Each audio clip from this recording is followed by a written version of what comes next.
우리 성막론에 대해서 공부하고 있습니다. 오늘 성경 말씀 출애굽기 25장 10절에서 22절 우리 스크린을 보면서 우리 함께 봉독하겠습니다.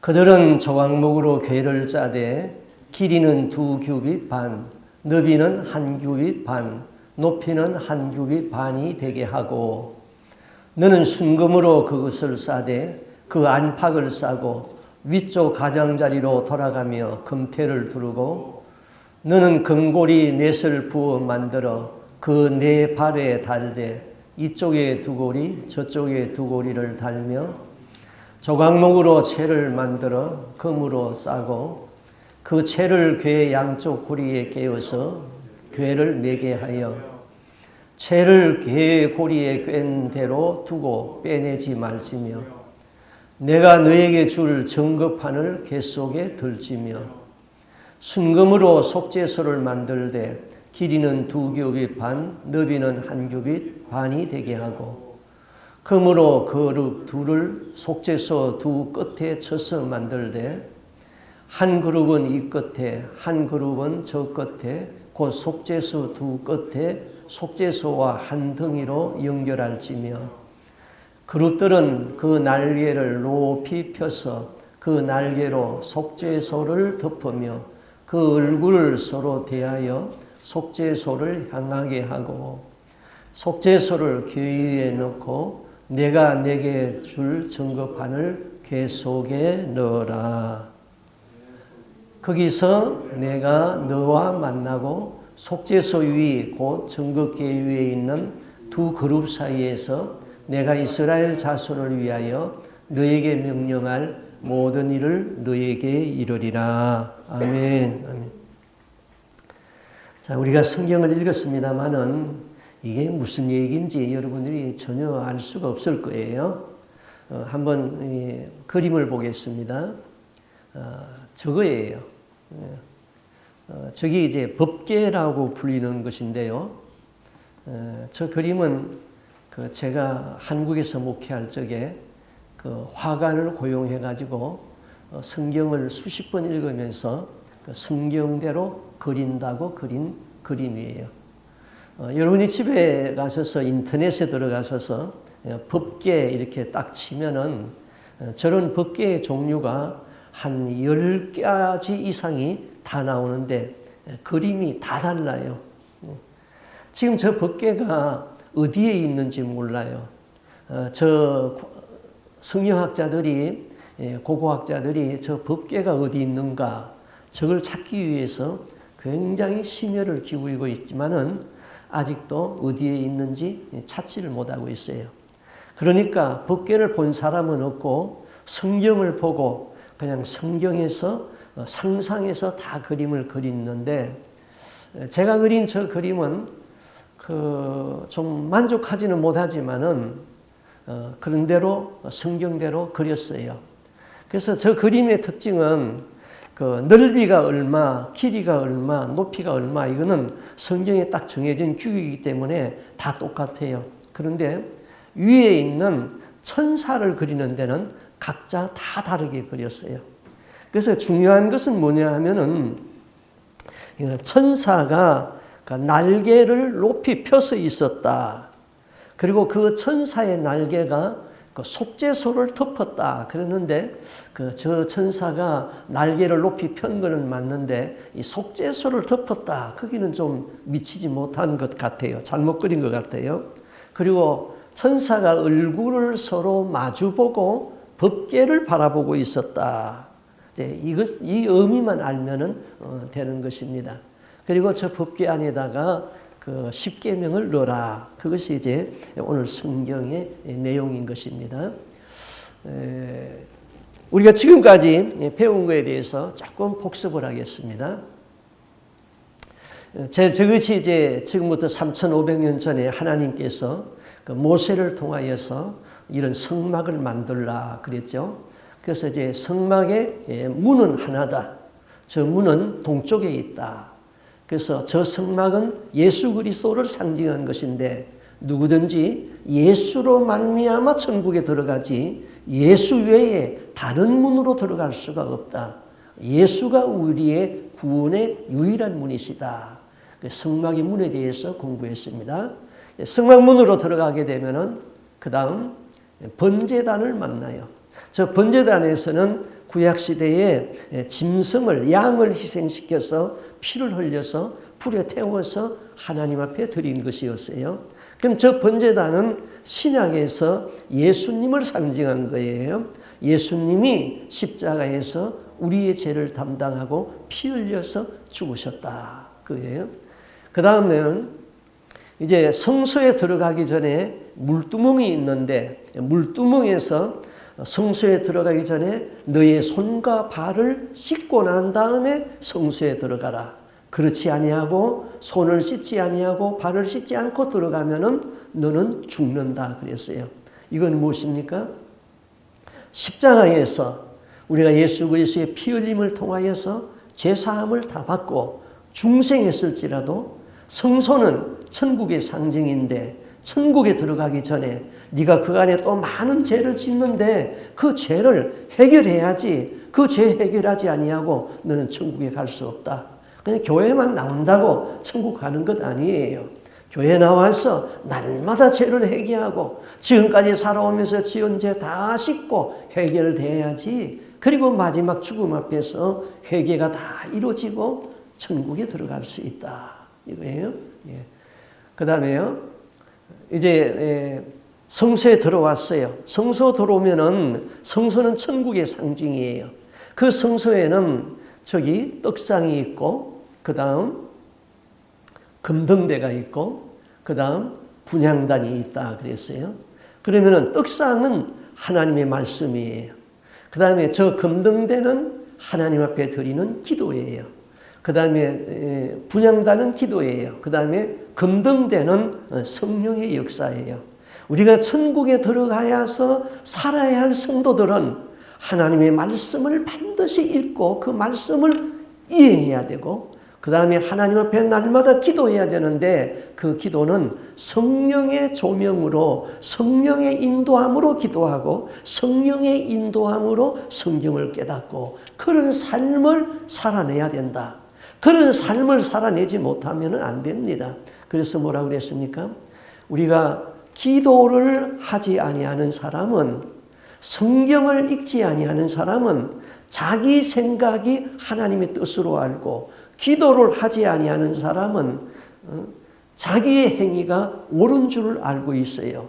그렇지만은 그들은 마지막 날에 하나님 앞에 심판대 앞에 서서 내가 얼마나 신앙생활을 헛되게 잘못했는가를 깨닫고 울고 통곡할 날이 있다 그랬어요.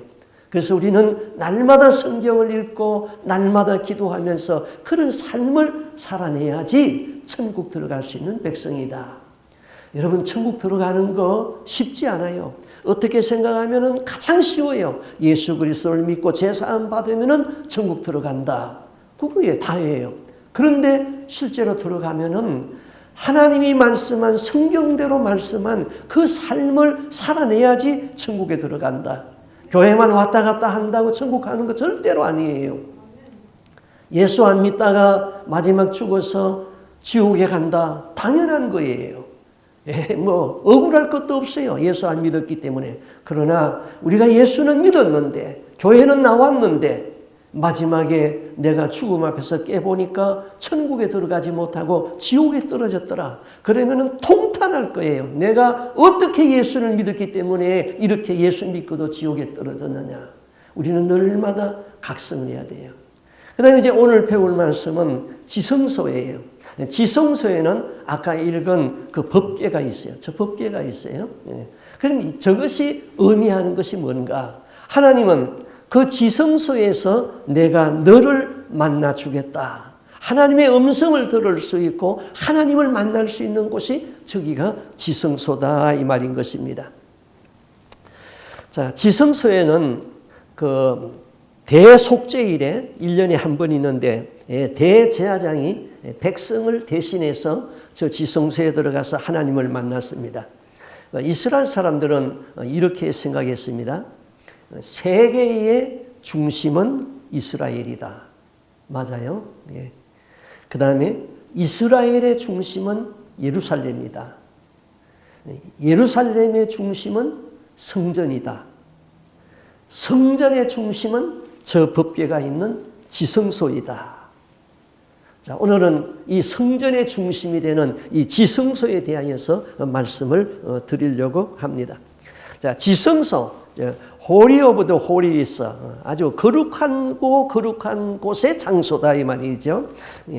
저기는 법궤가 있는데 저 법궤는 성경에 보면은 여러 가지 이름으로 이렇게 알려져 있습니다. 뭐 정극궤다, 그 다음에 뭐 언약의 궤다, 또 주의 권능의 궤다, 또 뭐 시원자다. 뭐 저것에 하는 역할에 따라서 성경에는 여러 이름으로 불러졌지만은 그냥 법궤로 알고 있으면 되는데, 저거는 그 광야에서 있는 조각목 못 쓰는 나무로 궤를 만들고 그 안과 박을 금으로 입히고 그 위에 천사 둘을 이렇게 세워 주었습니다.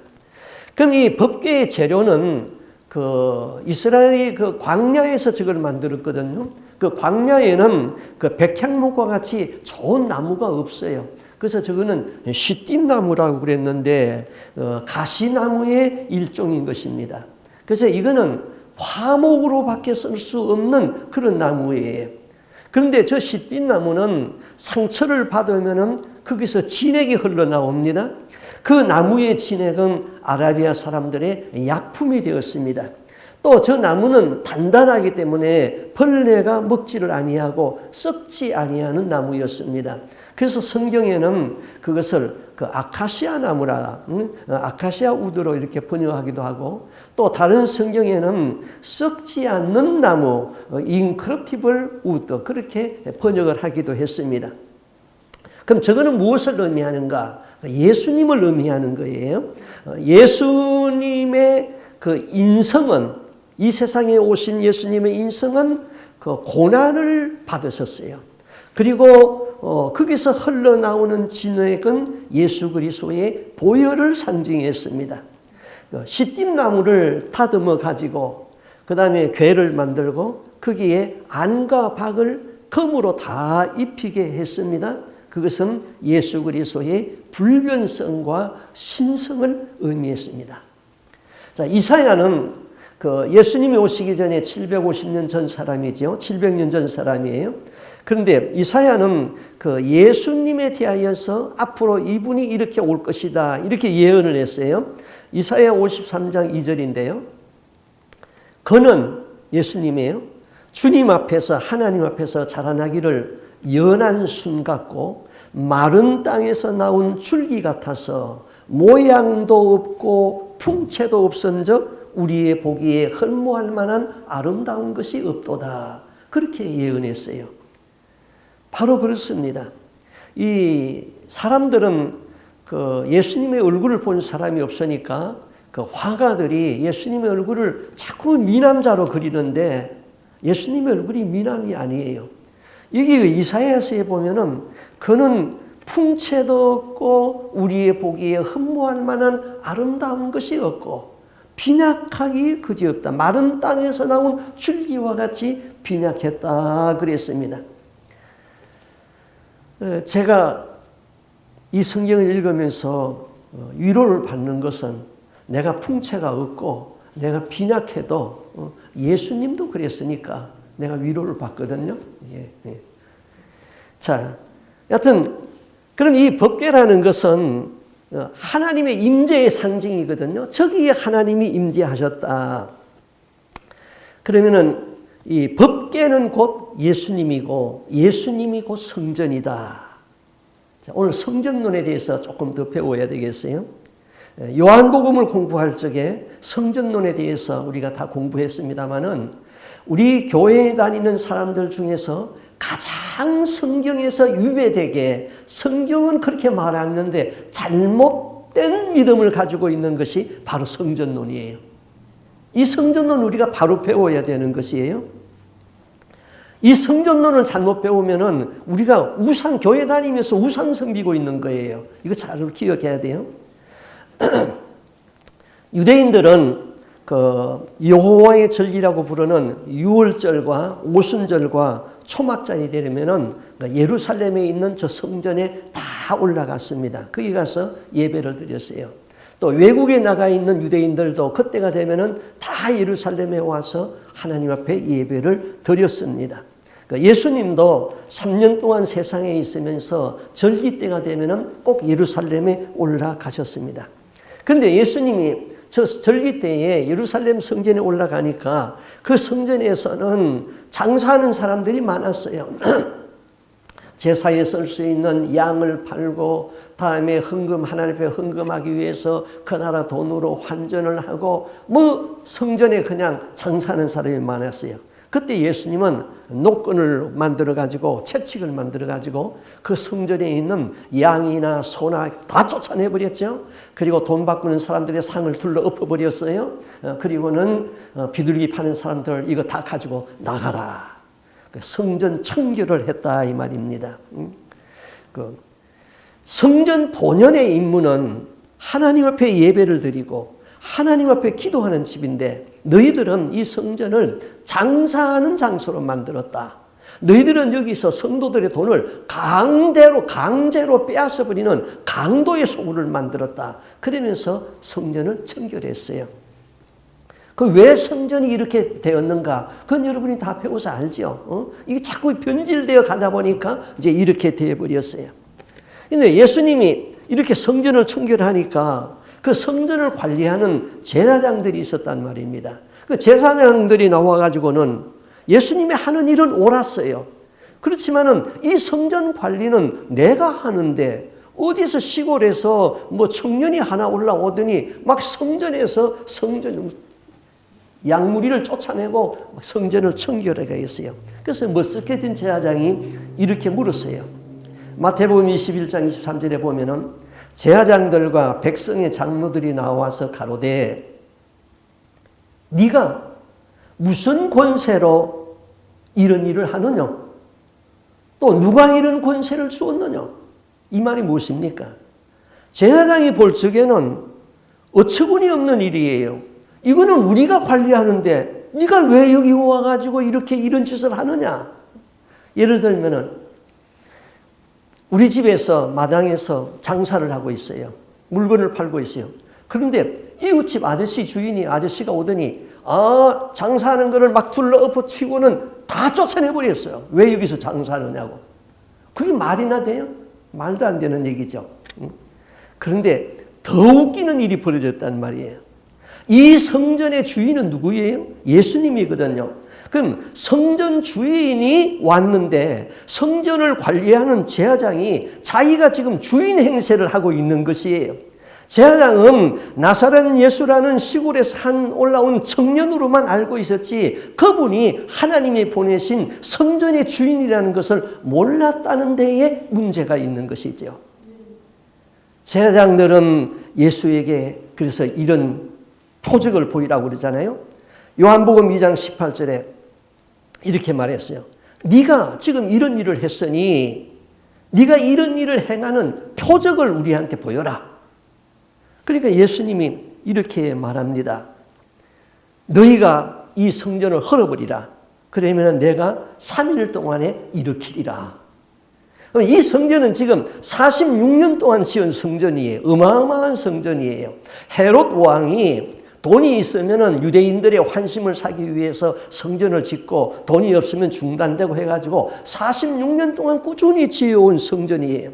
그리고 이 성전은 하나님의 눈동자가 지켜보고 있는 성전이에요. 그렇기 때문에 이 성전을 헐어라 그러면 신성모독죄가 되는 거예요. 그런데 예수님은 이 성전을 헐어라. 내가 3일 만에 짓겠다. 이게 무슨 뜻입니까? 내가 십자가에 죽으면 3일 만에 부활한다는 그 뜻이고 그 다음에 내가 성전의 주인인데 이제 눈에 보이는 성전은 헐어버려라. 성전의 주인이 왔다 이 말인 것입니다.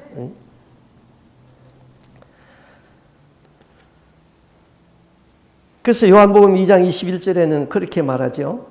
예수는 성전된 자기 육체를 가리켜 말씀하신 것이자. 그러면은 성전은 예수님 자신이에요. 구약시대에는 눈에 보이는 이 건물을 성전이라고 생각했어요. 근데 예수님은 이 성전을 이제 헐으라고 그랬죠. 그러니까 당시 제사장들이 이 말을 알아들을 수 있었어요? 없었어요? 제사장들은 알아들을 리가 없었어요. 구약시대는 하나님의 임재의 성전인 백성들이 성전에 와서 예배를 드리도록 그렇게 규정을 했어요. 구약의 성전은 장차 오실 예수님에 대한 그림자예요. 그런데 예수님이 이제 진짜가 왔으니까 그림자는 없어져야 되는 것이죠. 이제 성전에 실제 되시는 예수님이 오셨어요. 그러면은 눈에 보이는 이 건물은 이제 헐어내버리라 이런 뜻이에요. 내가 성전이다. 내가 참 성전이다. 이렇게 예를 들어보면 되겠어요. 어떤 총각과 어떤 결혼한 부부가 약혼을 했어요. 그 약혼을 하면 이제 결혼식을 해야 되잖아요. 그런데 헤어져 있어요. 그래서 신랑이 자기의 사진을 하나 주면서 나를 보고 내가 보고 싶을 때마다 이 사진을 보라고 그렇게 주고 갔어요. 그래서 신랑이 멀리 떨어져 있는데 신랑이 언제쯤 오냐 하고 신랑이 보고 싶을 때마다 그 사진을 보고 자꾸 보고 있어요. 그런데 어느 날 신랑이 딱 왔어요. 신랑이 왔으면은 이제 신랑이 보고 싶으면은 신랑이 가서 얼굴을 보고 신랑과 가서 허기를 하고 그러면 되는데 그 신랑을 내버려 두고 맨날 사진만 보고 있어요. 그러면은 이 여자는 어떻게 해야 되죠? 정신병원에 보내야죠. 그거는요. 정신병원에.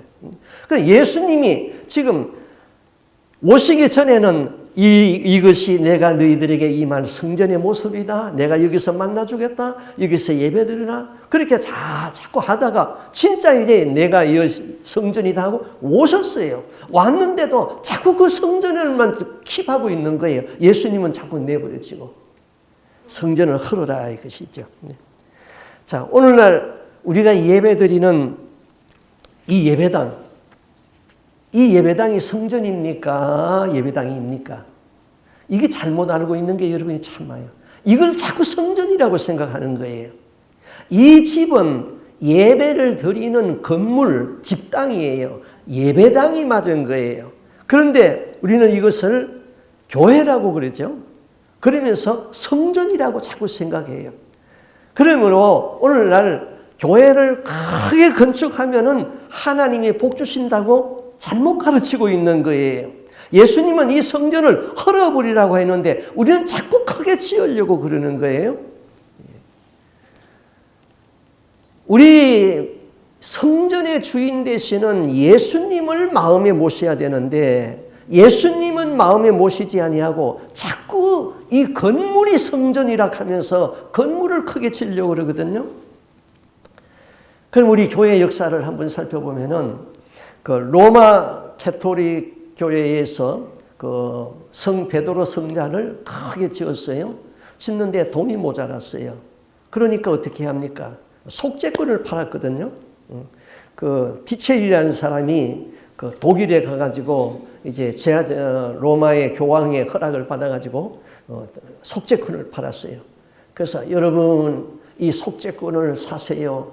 여러분이 이 속죄권을 사서 여러분이 돈을 이 헌금함에다가 넣어서 돈이 깡통에 땡그랑하고 떨어지는 그 순간에 지옥에 있는 여러분의 부모의 영이 하늘로 뿅 올라갑니다.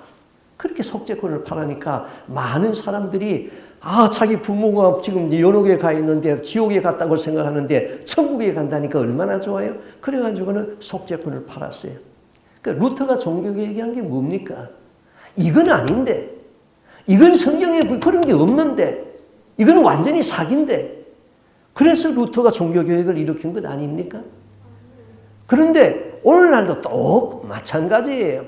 오늘날 신약교회에서는 우리가 하나님의 성전을 크게 짓는데 여기에 여러분 헌금을 많이 하면은 여러분이 다 복 받습니다. 그렇게 말한단 말이에요. 천주교의 그거나 신약의 그거나 그게 그거예요. 똑같은 거예요. 그러므로 오늘날 교회를 크게 지은 목사들 그러면서 성도들의 돈을 그냥 울거내가지고는 헌금을 하게 해가지고 교회를 크게 지은 목사들은 반드시 하나님 앞에 가면은 심판받을 줄 알아야 돼요. 그것은 성전이 아니에요. 예수님은 헐으라고 그랬어요. 우리는 예배 드릴 수 있는 예배당만 지으면 되는 거예요. 예배당을 지어야죠. 그래서 이 성전의 본연의 임무를 우리가 잘못 알고 있다 이 말인 것입니다. 그러니까 어느 분이 큰 교회에 모임을 갔습니다. 그 교회의 문 앞에 들어서는데 성령님이 이렇게 말씀을 했습니다. 이 교회는 나만 없고 다 있는 교회다. 이분이 놀랐어요. 충격이었어요. 겉으로는 아주 교회 건물이 호화롭고 그 건물 안에는 놀라운 찬양대가 있고 거기에는 모든 조직이 아주 잘 되었고 거기에 담임 목사님은 아주 성도들이 많고 아주 훌륭하고 성공한 목사라고 칭송을 받고 있는데 성령님이 말씀하시기를 이 교회는 나만 없고 예수님만 없고 다른 것은 다 있다. 그게 무슨 필요가 있어요? 다른 거 다 없어도 예수님만 있으면 되는 거예요. 우리는 그런 교회를 만들어 가야 되는 것이죠. 교회 성도가 많지 않아도 괜찮아요. 웅장한 찬양대가 없어도 괜찮아요. 거기에 예수님이 계셔야 된다 이거죠. 예수 없는 성전은 아무 필요가 없는 것이죠. 오늘날 교회가 자꾸 이 변질되어 가고 있어요. 교회에서 종교 강연을 하고 있어요. 그 교회에서 세상 유행가를 부르고 있어요. 이런 것은 성경에 뭐라고 그랬어요? 멸망에 가증한 것이 거룩한 것에 선 것을 보거든 말세가 가까운 줄 알라 그랬어요. 자꾸 교회 안에는 이 멸망에 가증한 것이 교회 안에 자꾸 지금 들어오고 있다 이 말인 것입니다. 또 교회 안에서 뭘 합니까? 바자회 하죠. 바자회는 물건을 사고 팔고 하는 거예요. 교회는 하나님 앞에 예배드리고 기도하는 집인데 그걸 장사하는 집을 만들었어요. 그래서 그거는 예수님이 기뻐하지 않는 일이다 그러면 뭐라고 대답합니까? 뭐 우리가 이걸 장사해가지고 일을 남겨가지고 우리가 갖는 겁니까? 다 선교지에 보내는 것인데 좋은 일 하고 있잖아요. 좋은 일 하는 목적은 좋은데 방법이 틀렸다 이 말입니다. 교회에서는 그런 일을 하면 안 되는 거예요. 교회는 기도하고 말씀을 가르치고 성경 읽고 예배 드리는 곳이죠. 그런 일을 하려면 어디서 해야 됩니까? 자기 집에서 하면 돼요. 자기 집에서 문을 열어가지고 하면은 그 집주인도 복을 받고 거기 봉사하는 사람들도 다 복을 받고 이 우리가 성경으로 돌아가야 되는데 그냥 세상 사람들이 그렇게 하니까 그냥 따라가는 거예요. 그러다가 마지막에 심판날 앞에 얼마나 통곡할 것인지요. 자, 예수님이 이와 같이 성전을 청결하니까 이것은 그 구약 성경의 말라기서에서 이미 예언한 거예요. 예언을 했어요. 이렇게 말했죠. 말라기 3장 1절 2절에 만군의 여호와가 이르노라 내가 내 사자를 보내려니 예수님이에요. 사자가 그가 내 앞에서 길을 예비할 것이고 또 너희의 구하는 바 주가 호련히 그 성전에 임하리니 곧 너희의 사모하는 바 언약의 사자가 임할 것이라. 그가 임하는 날을 누가 능히 당하며 그의 나타나는 때에 누가 능히 서리요. 그 뒤에 말이 굉장히 중요해요. 그는 검을 연단하는 자의 불과 표백하는 자의 잿물과 같을 것이라. 누가 그래요? 예수님이 그렇단 말이에요. 예수님이 금을 연단하는 자의 불과 같고 빨래를 세탁하는 자의 잿물과 같이 역사할 것이다. 옛날에는 빨래를 할 적에 표백할 적에 옷감을 희게 할 적에 잿물을 사용했잖아요. 그분이 지금 어디로 오신다고 그랬어요? 그 성전으로 오신다는 거예요. 그럼 그 성전에서 뭘 하겠다는 거예요? 불로 금을 연단해가지고 금을 불 속에다 집어넣어서 그 광석이라고 그러죠. 그 금이 들어있는 돌을 불 속에다 집어넣어가지고는 다 녹여서 거기서 순금을 뽑아내겠다 이 말입니다. 여러분들을 연단의 불 속에다 집어넣어가지고는 순금을 찾아내겠다 이 말입니다. 왜? 그 광석 가지고 불순물이 섞은 그거 가지고는 천국 못 들어가. 그렇기 때문에 내 네 속에서 불순물을 다 뽑아내서 천국으로 데려가야 되겠다. 그러기 위해서 고난을 주는 거예요. 성전에서는 그런 일을 해내야 되는데 성전에서 물건이나 팔고 사고 세상 종교 강연이나 하고 아니다 이 말인 것입니다. 자, 그러면 이제 성전론에서 첫 번째 예수 그리스도가 성전이다. 이거 배웠어요? 분명해야 돼요. 예수가 없는 성전은 성전이 아니다. 두 번째, 신약에서 성전은 예수님의 피로 받은 성령의 임재가 있는 성도가 성전이에요. 여러분이 성전이다 이 말입니다.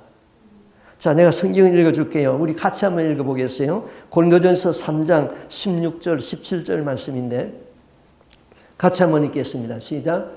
너희가 하나님의 성전인 것과 하나님의 성령이 너희 안에 계시는 것을 알지 못하느냐. 누구든지 하나님의 성전을 더럽히면 하나님이 그 사람을 멸하시리라. 하나님의 성전은 거룩하니 너희도 거룩하리라. 자, 우리가 하나님의 성전이에요. 그러면은 내가 하나님의 성전이 되려면 어떻게 돼야 돼요? 예수님이 내 안에 들어와 계시면은 내가 하나님의 성전이 되는 거예요. 그런데 내가 하나님의 성전인데 이게 자꾸 육신이라는 것이 죄를 좋아하거든요. 그래서 탐심을 부리고 욕심을 부리고 그러면은 성전이 더러워져 버려요. 더러워지면 하나님이 어떻게 한다고 그래서 멸하신다. 환란에 던져버린다. 죽일 수도 있다. 그러니까 마음의 성전을 자꾸 깨끗이 해야 되는 거예요. 교회 안에서 우리가 아무리 많은 봉사를 하여도 내 안에 예수님이 없다면은 그것은 불교의 법당에 가서 봉사하는 것과 똑같다. 기억하세요?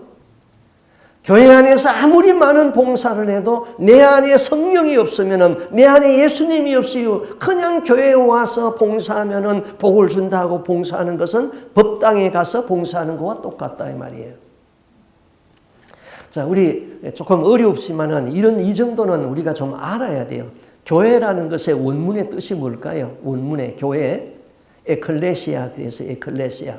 에클레시아라는 뜻은 세상에서 불러내서 구별함을 받았다 이 말입니다. 그럼 우리가 세상에 있는데 세상에서 불러내가지고 예수의 피로 씻어가지고 하나님의 백성을 만들었어요. 그것이 우리가 에클레시아, 우리가 교회다 이 말입니다.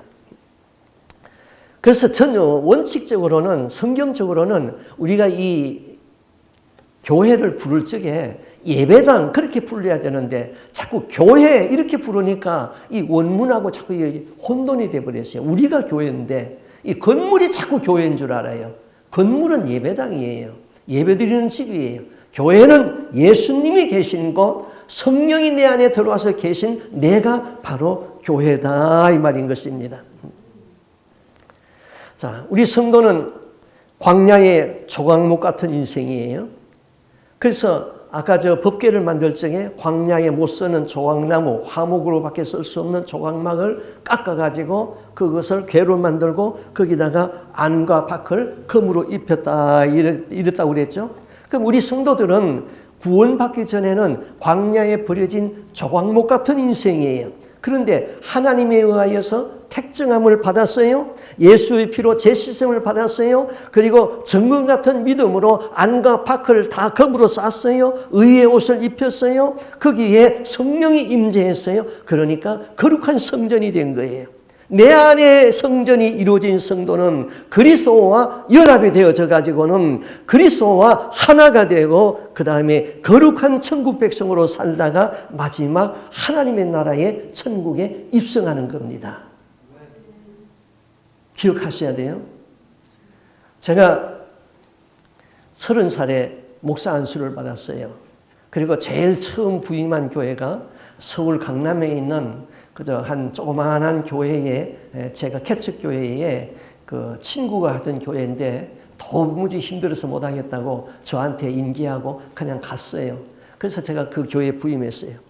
근데 그 교회 갔더니 한 예쁘장한 자매가 있었는데 그 자매가 주일학교 교사로 봉사하고 있었어요. 근데 이 자매는 무남동녀예요.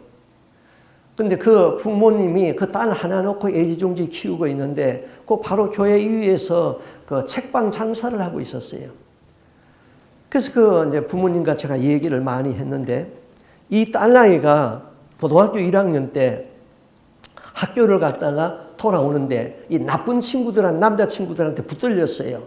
그래가지고 이 나쁜 남자 친구들이 얘를 끌고는 어색한 집으로 들어가가지고는 얼마나 고통을 줬는지 이 4-5명이 이 딸을 윤간을 해버렸어요.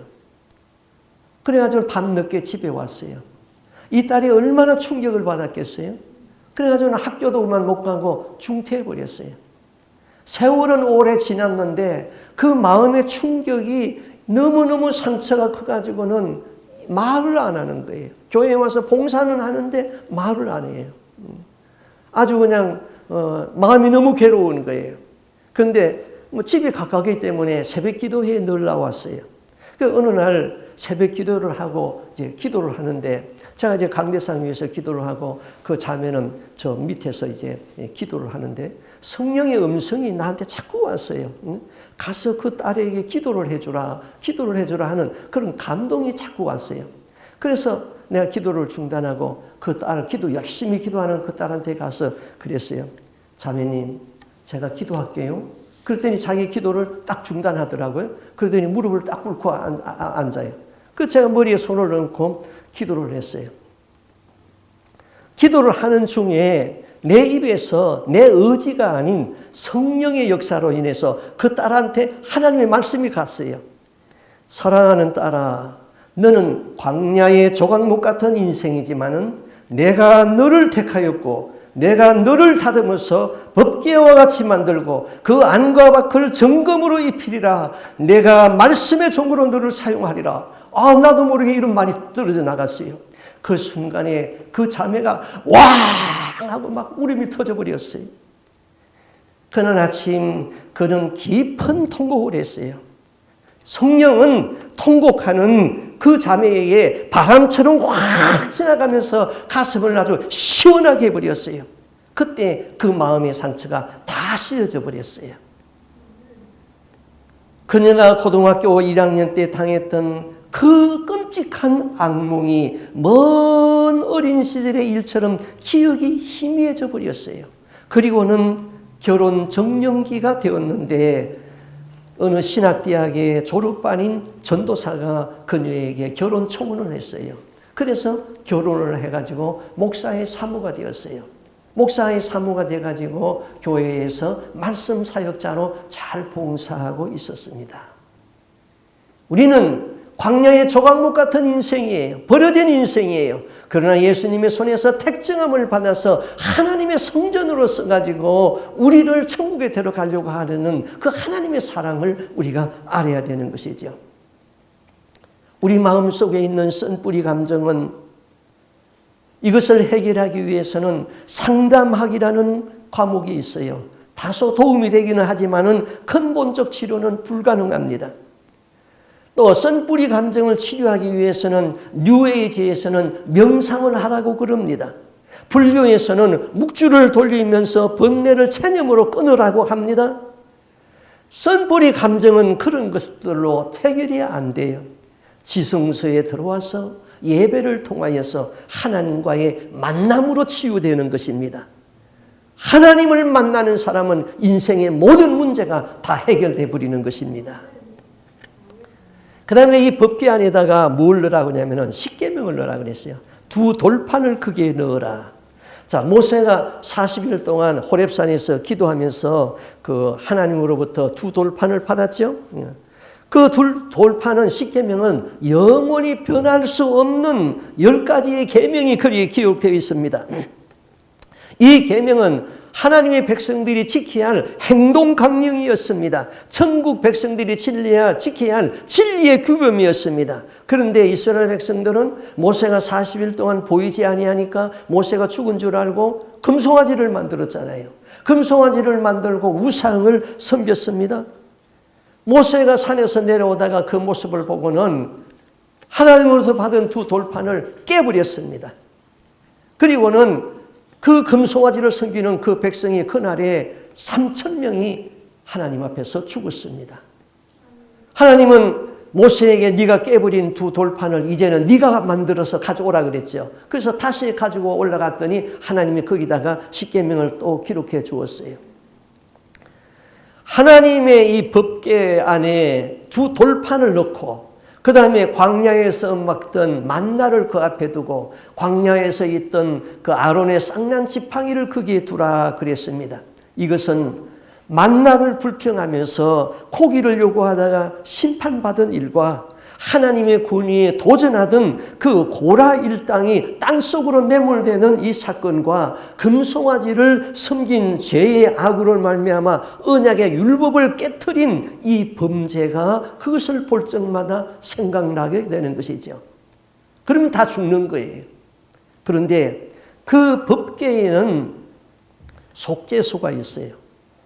자, 법궤와 속죄소가 어떻게 다른가? 그 규격을 보면은 쉽게 이렇게 생각하면 돼요. 법궤를 이렇게 사각형으로 궤를 만들었는데 그 위에 뚜껑을 그거와 똑같이 만들었어요. 그래서 그 뚜껑은 속죄소고 그 밑에 궤는 법궤예요. 그러면은 그 안에다가 율법을 넣고 하나님의 계명을 넣고 뚜껑으로 덮었다 이 말입니다. 그것이 이제 그 속죄소인데 그 속죄소라는 말이 그 히브리어로는 그 카포레트라고 그랬어요. 뚜껑이라고 그랬어요. 근데 그 카포레트라는 그 히브리어 단어는 카파르라는 그 단어가 명사된 것인데 무슨 뜻이냐 하면은 지워버리다, 제거하다. 그러니까 우리의 죄가 우리의 마음속에 다 있는데 속죄소 뚜껑으로 덮었다는 것은 내 죄를 지워버리겠다. 내 죄를 덮어버리겠다. 내 죄를 제거하겠다. 그것이 바로 은혜의 보좌다. 그래서 시온자다. 그렇게 불렀습니다. 자, 법궤 안에는 율법이 있습니다. 그 율법은 우리의 죄를 지금 고발합니다. 율법의 송사가 있는 한 하나님 앞에 설 수 있는 위인은 아무도 없습니다. 잘 기억하세요. 율법의 송사가 있는 한 하나님 앞에 설 수 있는 의인은 아무도 없습니다. 그 피는 율법의 송사는 예수 그리스도의 피로 덮어야 되는 것이죠. 그리스도의 피로 율법을 덮으면은 율법의 송사는 마침이 된다. 이게 참 어려운 말이지만 이거 진리의 말이에요. 아니. 예수 그리스도의 속죄하는 피로 율법을 덮으면은 율법의 고발은 마침이 된다. 잘 기억하세요. 어떤 죄인이라도 어린 양의 핏부림을 받으면은 심판의 사자는 그 피를 보고 넘어간다. 뭐예요? 유월절. 어떤 죄인이라도 예수의 피로 덮어져 있으면은 심판의 사자는 그를 넘어간다. 속죄소는 죄에 대한 하나님의 심판이 덮여지는 곳이에요. 죄인을 불쌍히 여기시려고 죄를 지어버리는 하나님의 긍휼만이 그곳에 나타나요. 예수의 핏부림이 있는 곳, 그것이 속죄소고 그것이 은혜를 베푸는 시온소다 이 말인 것입니다. 자, 지성소에는 지음하신 거룩하신 하나님의 임재가 있는 곳입니다. 어떤 피조물도 창조주 되시는 하나님을 만나거나 창조주 되시는 하나님의 그 거룩함 앞에서 고개를 들 수 있는 피조물은 없다. 기억하세요? 어떤 피조물도 하나님 앞에서 고개를 들 수 있는 그런 피조물은 없어요. 그런데 그 지성소에서 하나님을 만나요. 지성소에는 피 없이는 들어갈 수가 없어요. 법궤에는 핏부림이 없이 가까이 할 수가 없어요. 그럼에도 하나님은 거기에서 내가 너를 만나주고 이스라엘 백성에게 이를 말을 하겠다. 죄인이 하나님을 만날 수 있는 장소가 지성소예요. 속죄소가 죄를 덮고 있기 때문에 하나님과의 만남이 이루어질 수 있는 거예요. 하나님의 임재가 있는 거룩한 지성소를 우리 마음의 지성소에다가 한번 비교를 해봐요. 내 마음의 뚜껑을 열면은 무엇이 나옵니까? 하나님의 법을 어겼습니다. 하나님을 전심으로 사랑하지 못했습니다. 내 안에 많은 우상이 있습니다. 내 안에 간음함과 음란한 마음이 아직도 그대로 남아 있습니다. 거짓말한 죄가 그대로 있습니다. 탐심을 품었던 것이 있습니다. 하나님의 은혜를 원망으로 돌린 죄가 있습니다. 하나님이 주신 만나의 은총을 깨닫지 못하고 불평했습니다. 우리는 말씀 앞에서 내가 깨어져야 되는데 내가 말씀을 깨버린 죄가 그대로 있습니다. 이 죄인은 죽음 마땅합니다.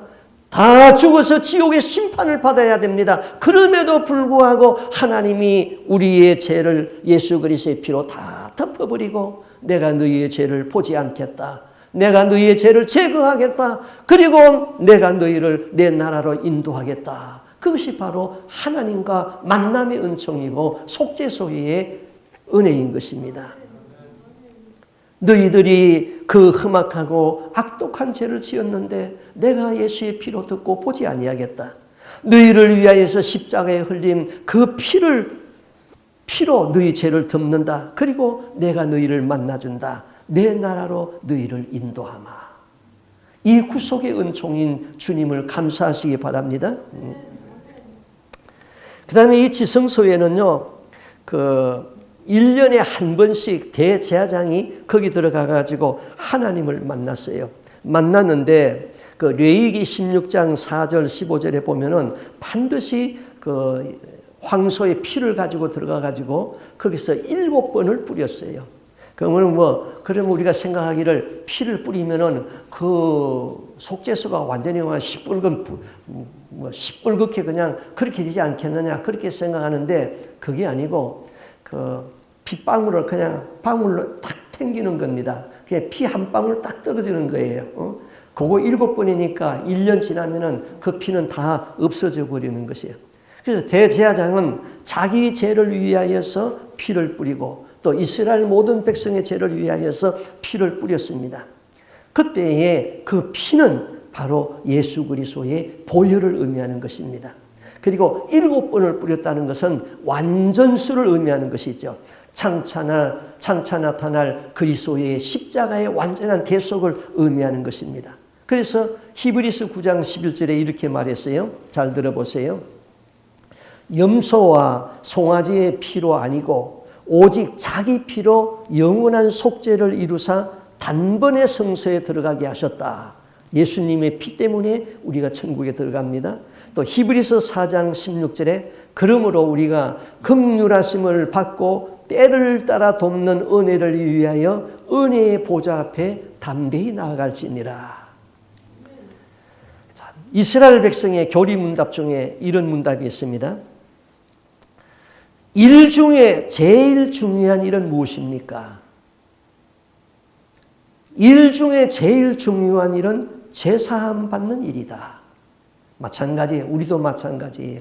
수많은 일이 있지만은 일 중에 제일 중요한 일은 뭐예요? 내 제사함 받는 일이에요. 그 다음에 장소 중에 제일 중요한 장소는 어디입니까? 그렇게 물어요. 그 다음에 대답은 장소 중에 제일 중요한 장소는 지성소입니다. 왜? 거기서 하나님을 만나기 때문에. 날 중에 제일 중요한 날은 무슨 날입니까? 날 중에 제일 중요한 날은 대속죄일입니다. 1년에 한 번 있는 날이에요. 사람 중에 제일 중요한 사람은 누구입니까? 사람 중에 제일 중요한 사람은 대제사장입니다. 그렇게 묻고 그렇게 대답합니다. 대제사장은 이스라엘의 모든 백성의 죄를 사하기 위하여서 하나님 앞에 나갔습니다. 이 날은 대속죄일에 행해졌습니다. 그날은 금식을 선포하고 회개하는 날이었습니다. 가장 중요한 날에 만약에 대제사장이 실수를 해버리면 온 이스라엘 백성의 죄를 사할 수가 없습니다. 그래서 선임 제사장이 나이 많은 제사장이 그 대제사장과 같이 하룻밤을 성전에서 지납니다. 하룻밤을 성전에서 지나면서 대제사장에게 일러줄 말을 자세히 일러줍니다. 만약에 당신이 실수하게 되면 우리의 죄는 사함받지 못합니다. 실수하면 안 됩니다. 실수하면 안 됩니다. 온 밤을 세우면서 교육을 했던 것입니다. 그러면서 이렇게 말합니다. 우리는 당신을 하나님께 위임합니다. 이스라엘의 눈은 모두 내일 당신을 주시하고 있을 것입니다. 당신이 실수하면은 우리는 제사함을 받지 못하고 제사함을 받지 못하면은 하나님을 만날 수가 없습니다. 내일 당신은 왕 중의 왕인 왕 앞에 서게 될 것이며 정의의 보좌 앞에서 모든 죄를 허물어뜨릴 것입니다. 그렇게 말합니다. 그리고 대제사장은 백성을 대표해서 거룩하신 하나님을 만났습니다. 신약에서는 우리 모두가 제사장적 사명이 있다고 그랬죠. 마음의 성전에 예수의 핏부림을 받아서 지성소에 들어가야 됩니다. 거기서 우리를 만나기를 원하시는 하나님을 만나야 되는 것입니다. 예수를 만난 사람은 인생의 모든 문제가 다 해석되어져 버립니다. 예수를 만난 사람만이 내 안에 엉클어져 있는 이 실타래처럼 되어버린 나의 문제가 풀릴 수 있는 실마리를 찾아내게 되는 것이지요. 예수를 만난 사람은 인생을 아무렇게나 살 수가 없습니다. 우리는 이 성전의 마음의 성전에서 지성소를 이루고 예수님을 꼭 만나야 되는 것이지요. 그것 때문에 제가 거기서 너와 만나고 그 책을 썼던 것입니다. 성경 열왕기상하는 시작과 끝이 너무나도 대조적이에요. 여러분 열왕기서를 한번 읽어보세요. 시작은 어떻게 되어집니까?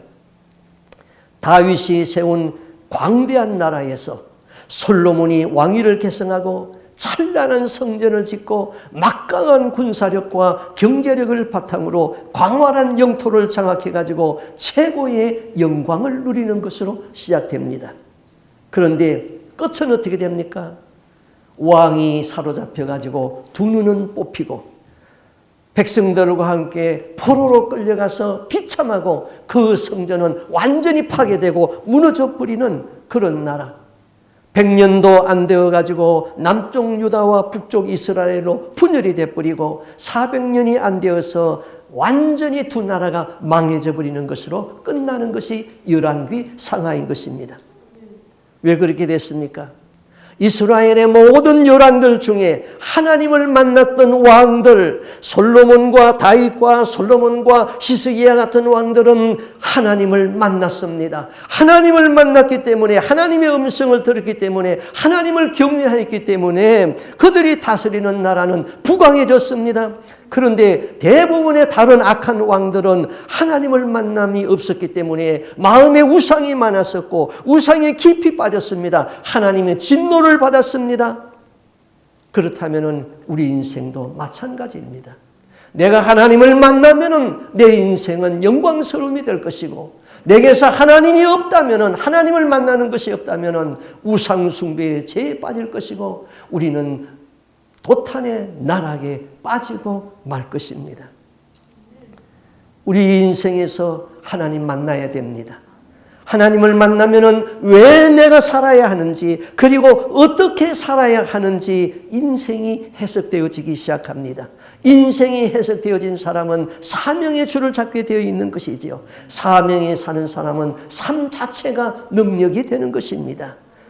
오늘도 예수의 핏부림을 받아서 마음의 지성소 안에 계신 예수를 만날 수 있는 여러분이 되시기를 바랍니다. 아멘. 기도하겠습니다. 주님, 예수님만이 참 성전이 되시는 것을 믿습니다. 우리 마음에 예수님이 오셔서 성령님이 임재하여서 성전을 이룰 수 있도록 도와주시옵소서. 하나님, 우리 마음의 뚜껑을 열어버리면 거기에는 율법을 어긴 죄가 너무나도 많습니다. 간음했습니다. 음란했습니다. 탐심을 그대로 품고 있었습니다. 게으러서 사명을 이루지 못했습니다.